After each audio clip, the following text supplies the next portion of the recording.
नमस्कार साथियों, स्वागत है आप सभी का आपके अपने YouTube चैनल पर। तो जैसा कि आप सभी ने थंबनेल देख लिया होगा, ये वीडियो मैं लेकर के आया हूं रेलवे ग्रुप डी के लिए। जो अभ्यर्थी रेलवे ग्रुप डी की तैयारी कर रहे हैं उनके मन में बहुत सारे सवाल होंगे कि फिजिकल कैसे होता है, मेडिकल कैसे होता है। तो आज हमारे साथ हैं रेलवे परिवार का एक हिस्सा जो कि वर्तमान समय में इंडियन रेलवे में अपनी सेवाएं दे रहे हैं, अंकित भाई। तो अंकित भाई से पूछेंगे कि रेलवे ग्रुप डी की जॉब कैसी होती है और प्रिपरेशन इन्होंने कैसे की और किस किस टाइप के चैलेंजेस इनको लाइफ में फेस करने पड़ते हैं। दूसरी चीज, जो लोग प्रिपरेशन नहीं भी कर रहे हैं तो वो भी यह वीडियो देखें, क्योंकि जो आप एक स्थान से दूसरे स्थान तक यात्रा कर पाते हो ना, तो उसके पीछे किसकी इतनी मेहनत होती है, आप इतनी आसानी से जो यात्रा कर पाते हो तो इन्हीं लोगों की मेहनत होती है। तो सारी की सारी चीजें जानेंगे अंकित भाई से। तो पहले अंकित भाई का स्वागत करते हैं अपने यूट्यूब चैनल पे। तो भाई कैसे हो आप? धन्यवाद सर। और मैं स्पेशली धन्यवाद देना चाहता हूं आपको और उन सब विद्यार्थियों की ओर से जिनको ग्रुप डी के बारे में पूर्णतया जानकारी नहीं है। तो अब आप आगे कार्यक्रम को बढ़ाएं और बताएं। तो जैसा कि अभी आपने देखा होगा, रिसेंटली में ग्रुप डी का रिजल्ट आया है और बहुत सारे अभ्यर्थी, मुझे ऐसा लगता है कि रिटन क्वालिफाई कर लिया होगा, लेकिन उनके मन में कहीं ना कहीं सवाल उत्पन्न हो रहा होगा कि क्या मैं फिजिकल के लिए क्वालिफाई हूं। अब फिजिकल को लेकर के बहुत सारे सवाल होते हैं कि भाई फिजिकल में क्या होता है, और फिजिकल के बाद मेडिकल के लिए लेकर बहुत सारे सवाल होते हैं कि मेडिकल में क्या होता है। तो थोड़ा सा पहले आप अपनी जॉब प्रोफाइल के बारे में बताइए कि ये जॉब कैसी है। जैसे अगर गवर्नमेंट में जॉब प्रोफाइल इनकी क्या है, कैसे वर्क करना होता है, इसके बारे में थोड़ा सा जानेंगे। और कितने पद आते हैं ग्रुप डी के तहत और गर्ल्स के लिए कितनी सेफ है ये जॉब, सर इसके बारे में बताइए थोड़ा सा। सर देखो, मैं वर्तमान में ट्रैकमैन यानी ट्रैक मेंटेनर कर सकते हैं उस पद पे कार्यरत हूँ। और इंडियन रेलवे ग्रुप डी के लिए हालांकि कुछ टाइम पहले उन्होंने ग्रुप डी के पद को ख़त्म करने की बात भी कही थी।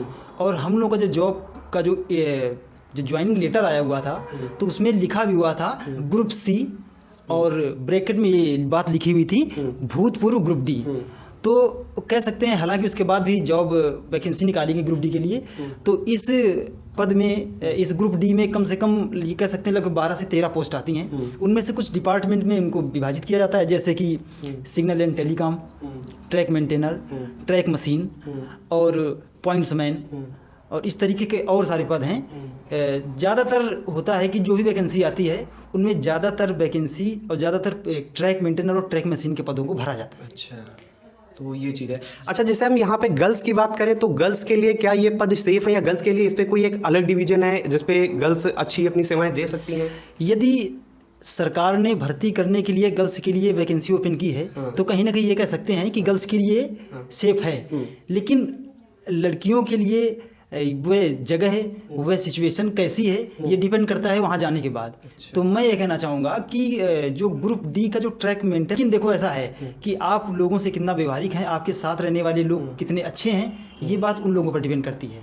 और सबसे अच्छी बात यह है कि गर्ल्स को जहाँ भी ग्रुप डी में भर्ती किया जाता है तो उसके बाद उनको ऐसी जगह पे पोस्टेड किया जाता है जहाँ उनको किसी भी प्रकार के माहौल में कमी ना मिले और उनको सारी स्वतंत्रताएं मिल जाए। अच्छा, तो ये आपने समझ लिया जो इनकी जॉब प्रोफाइल थी। जॉब प्रोफाइल के बारे में सर ने बताया कैसे क्या होता है। थोड़ा सा सर ये बताइए कि जैसे आपका रूटीन वर्क होता है तो रूटीन वर्क में क्या क्या चीज़ें इन्वॉल्व होती हैं, और छात्रों के मन में या जो भी व्यूअर्स वीडियो देख रहे हैं तो उनके मन में एक उत्सुकता होती है कि हम जाने कि एक रेलवे ग्रुप डी का जो एम्प्लॉय होता है वो किस प्रकार से काम करता है। जैसा कि हमने बताया कि जो ग्रुप डी का ट्रैक मेंटेनर का पद है, तो इसका जो जॉब का जो डेली वर्क होता है वो, अगर जैसे कि सबसे एक तरीके से कह सकते हैं कि ये सबसे निचले पायदान का पद है। तो आपको ज़मीन पे रह के यानी कि ट्रैक पे रह के ही काम करना होता है। बिल्कुल, बिल्कुल। और सबसे बड़ी जिम्मेदारी होती है आपकी ट्रैक को सही रखने की, है ना। तो उसमें बहुत सारी चीज़ें आती हैं, जैसे कि कभी भी आपको ट्रैक का अलाइनमेंट हो, ट्रैक के बीच में गैपिंग हो और में गड़बड़ ना हो। और उसमें बहुत सारे, जैसे जहाँ से ट्रेन टर्न करती है, जहाँ पे ट्रेन स्टेबल होती है, जहाँ से ट्रेन की डायरेक्शन बदली जाती है, तो कुछ ऐसी संवेदनशील जगह होती हैं जिनको देखना और उनको सही रखना बिल्कुल ट्रैकमैन की ही जिम्मेदारी होती है। तो इसलिए यदि ट्रैकमैन है तो आपको काम बिल्कुल ट्रैक पे ही करना है। आपके इसके लिए कोई ऑफिस या केबिन नहीं है। आपको ऑफिस तभी जाना है जब आपको ऑफिशियल कोई काम हो। ओके।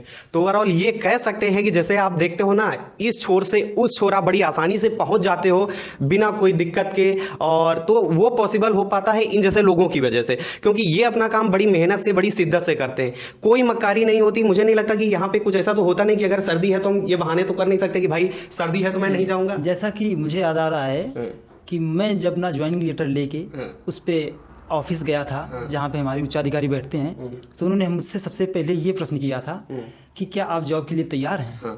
जब मैंने कहा हाँ, तो उन्होंने मुझसे तुरंत ही एक प्रश्न और किया। उन्होंने कहा कि ये जो जॉब है वो पीक पॉइंट पे सर्दी और पीक पॉइंट पे गर्मी और पीक पॉइंट पे बरसात, यदि आपकी ज़रूरत ट्रैक को है तो आपको पीक पॉइंट पे भी काम करना पड़ेगा। मतलब चाहे बरसात हो, सर्दी हो, गर्मी, आपको काम करना ही पड़ेगा, तभी आप जो है ट्रैक की सुरक्षा को सही रख सकते हैं।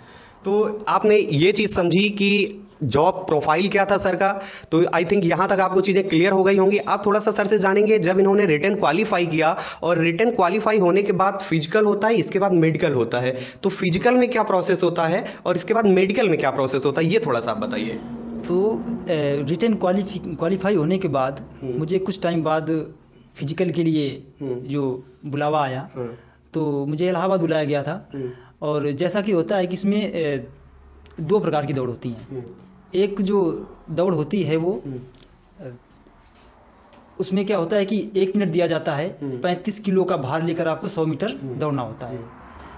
सॉरी, 1 मिनट नहीं, 2 मिनट का समय दिया जाता है। हाँ, तो 2 मिनट का समय मुझे लगता है कि पर्याप्त है। और 90% लड़के उस 35 किलो लेके ये मान लो कि 1 मिनट के अंदर ही पहुंच जाते हैं। ये जो 35 किलो का जो आपने बताया 35 किलो का भार होता है, ये पिट्ठू बैग होता है या क्या होता है ये 35 किलो का? ये डिपेंड करता है कि जो वहाँ पे व्यवस्थाएं की गई हैं, वहाँ पे मोस्टली देखा गया है कि किसी बोरी में कुछ मोरंग टाइप या कुछ बालू भर के रख दिया जाता है, उसको अच्छी तरीके से बांध के, ताकि वो छूटे नहीं बीच में।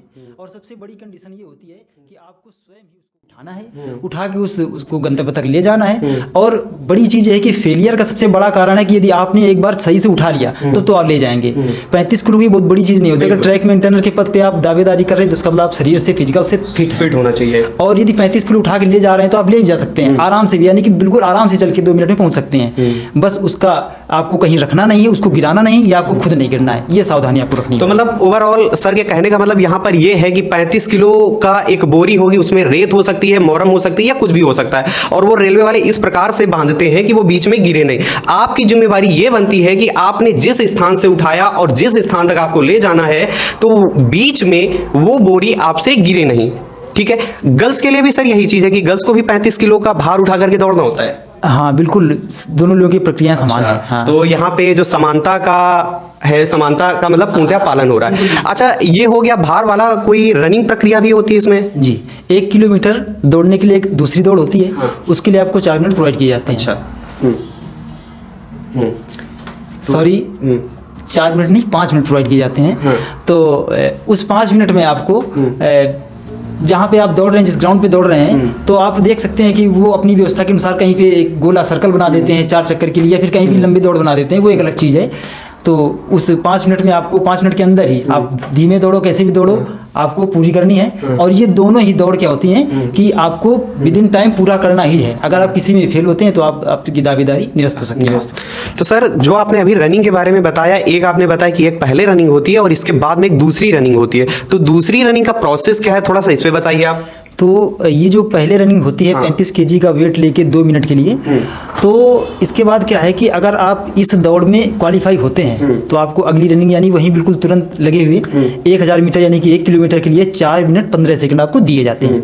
और उस 4 मिनट 15 सेकंड में आपको 1 किलोमीटर की दौड़ को पूरा करना होता है। तो मतलब जो दूसरी रनिंग होती है तो उस पर कोई बोझा टाइप का कुछ नहीं होता, बस ऐसे ही? नहीं, दूसरी रनिंग में कोई बोझा नहीं, आपको सिंपली अपना खुद दौड़ना है। अच्छा। और फ्री होकर आप दौड़ सकते हैं विद इन टाइम। हाँ, ओके। तो यहाँ तक आप ये चीज़ समझ गए होंगे कि जैसा कि सर ने बताया कि जो पहली आपकी रनिंग होगी उस पर आपको एक रेत का बोझा टाइप का होगा, जिसपे आपको 35 किलो का भार रख के दौड़ना होगा, और दूसरी रनिंग एक नॉर्मल रनिंग होती है। अब इसके बाद में मेडिकल की बात आती है, तो मेडिकल इसका कैसा क्या होता है, थोड़ा सा मेडिकल के बारे में बताइए। जी बिल्कुल, मेडिकल में अगर आप ग्रुप डी की दावेदारी कर रहे हैं तो आपका फिजिक होना तो सही है। बिल्कुल, बिल्कुल। और इनमें सबसे ज़्यादा इंपॉर्टेंट चीज़ है आपकी नज़र। आपकी आंखें बिल्कुल तंदुरुस्त होनी चाहिए। हालांकि यहाँ पे चश्मे का ऑप्शन होता है, लेकिन यदि चश्मे का ऑप्शन आप लेते हैं तो इसके बाद आपको जो कुछ पद हैं तो दूसरे पदों में आपको वरीयता दी जाती है। तो सबसे पहले जो जाँच होती है, तो किसी भी रेलवे हॉस्पिटल में ही जांच के लिए, मेडिकल के लिए भेजा जाता है सबको। और वहाँ पे कुछ ग्रुप में 10 या 12, 15 करके एक थोड़े थोड़े ग्रुप में भेजा जाता है। यदि वैकेंसी ज़्यादा है तो वो अपना मैनेज करते हैं संख्या। तो होता क्या है कि सबसे पहले आपका बीपी चेक किया जाता है। तो ब्लड प्रेशर यदि आपका सही है, उसके लिए आपको एक सर वो निकाल के देते हैं आपको रिपोर्ट। और अगर बीपी से काम नहीं बन रहा है, यानी कह सकते हैं अगर बीपी सही नहीं जा रहा है, तो उसको दोबारा क्वालिफाई करने के लिए या दोबारा रीचेक करने के लिए वो आपका ईसीजी टेस्ट भी कर सकते हैं। बिल्कुल होता होगा। तो यानी कि ईसीजी आप समझ रहे हैं ग्रेड, तो इस तरीके से ये जांच होती है। इसके बाद आपकी आंखों की जांच होती है। आंखों की जांच में आपको दो या तीन तरीके की जांच होती है। जैसे आपकी जो लेंस है उसका, और आपकी नज़र पास की कमजोर तो नहीं या दूर की कमजोर तो नहीं, इस तरीके यानी आंखों की लगभग ये मान लो कि आंखों की बहुत अच्छे से और बहुत गहनता से जांच होती है। इसके अलावा हाइड्रोसील है, पाइल्स है, और आपके फिजिक में जैसे कि हाथ पैरों में कोई मतलब ये नॉर्मल जांच होती है, लेकिन पाइल्स और हाइड्रोसील का जांच भी ठीक ठाक ही होता है। तो ओवरऑल ये कह सकते हैं कि मेडिकल ना तो उतना ज़्यादा टफ है और ना ही उतना ज़्यादा इजी है। और दूसरी चीज़, और मुझे लगता है जो सर से मैंने वार्तालाप की, बातचीत की, तो इसे आप समझ पाए होंगे कि एक इंडियन रेलवे का जो रेलवे ग्रुप डी का एम्प्लॉय होता है उसकी जीवन शैली कैसी होती है, और अगर जो अभ्यर्थी इसके लिए तैयारी कर रहे हैं तो फिजिकल के लिए वो क्या रणनीति बनाए और मेडिकल के लिए क्या रणनीति बनाए, ये सारी की सारी चीजें होंगी। सर एक चीज मैं यहाँ पे ये जानना चाहूंगा, जैसे मैंने स्टेट गवर्नमेंट्स में देखा है, अगर हम बात करें कलेक्टेड लेवल जॉब्स की, तो यहाँ पे बहुत सारे ऐसा र्यूमर्स है, ऐसा मैंने समाज में सुना है और कहीं तक आपने भी सुना होगा कि लोग बोलते हैं कि सरकारी जॉब के नाम पे उगाही, मतलब अपने पद के नाम पे उगाही करते हैं। तो क्या यहाँ पे भी कुछ ऐसा होता है? मुझे लगता है कि यहाँ पे कोई भी पैसे का महत्व नहीं है, और ज़्यादातर जो मैंने देखा है, जो मैंने एक्सपीरियंस किया है कि इस पद के लिए आप यदि अच्छे से तैयार हैं तो आपको कहीं भी एक भी रुपये देने की ज़रूरत नहीं है। आप जाइए, फिजिकल कीजिए, मेडिकल कीजिए, बिल्कुल नॉर्मल तरीके से होता है, कोई प्रॉब्लम नहीं है, सब लोग अच्छे से सर्वाइव करते हैं। और आप अच्छे से मेडिकल दीजिए, और रणनीति कुछ नहीं, आप अगर आप अपने फिजिकल से 1 महीने पहले भी अगर थोड़ी सी तैयारी करते हैं तो आप आराम से आसानी से उसको पास कर सकते हैं। बिल्कुल। अच्छा सर, यहाँ पे जैसे कि देखा जाता है, हर संस्थान में देखा जाता है कि सीनियर्स का प्रेशर होता है और काफ़ी सारे प्रेशर्स होते हैं, तो क्या आपके ऊपर भी या आपके साथ में किसकी के ऊपर ऐसा कोई प्रेशर होता है?